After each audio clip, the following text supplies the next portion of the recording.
அவரை எந்த நிலைமையில நீங்க பார்த்தப்ப வேண்டாம்ப்பா ஒரு பிள்ளை போதும்பா அவர் இவ்வளவு கஷ்டப்படுறாரு அப்படின்னு ஃபீல் வந்திருக்கும்ல? குழந்தை தூங்க மாட்டாங்க. நான் வந்து என்னால எழுந்துக்க முடியாது, ஃபீட் பண்ண முடியாது. எனக்கு ஃபீட் பண்ண முடியாத சுச்சுவேஷன்ல வந்து அவங்க படுத்துட்டு இருந்து தோல் மேல குழந்தைய போட்டுட்டு இருப்பாங்க. அவங்களுக்கு தூக்கம் வரும்.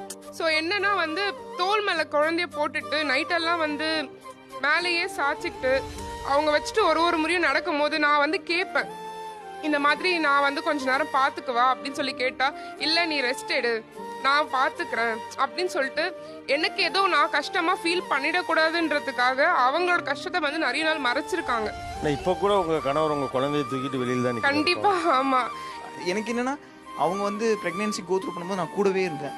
அவங்களுக்கு வந்து என்ன ஆயிடுச்சுன்னா அட் த டைம் ஆஃப் 2 பெயினுமே அவங்க அனுபவிச்சிட்டாங்க. நார்மல் டெலிவரி பெயினும் அனுபவிச்சிட்டாங்க, சிசரினும் அனுபவிச்சிட்டாங்க. ஸோ அட்லீஸ்ட் இந்த கேர் டேக்கிங் பண்ணுறதாவது என்னால் மேக்ஸிமம் என்ன பண்ண முடியும் அப்படின்றத நினச்சி தான் நான் பண்ணுவோம். ஆக்சுவலாக இங்கே என்ன பிரச்சனைனா 2 பேருமே அவர் கஷ்டப்படுறாருன்னு இவங்க நினைக்கிறாங்க, இவர் கஷ்டப்படுறாருன்னு அவங்க நினைக்கிறாங்க. எல்லாம் லவ், ஃபுல் லவ்.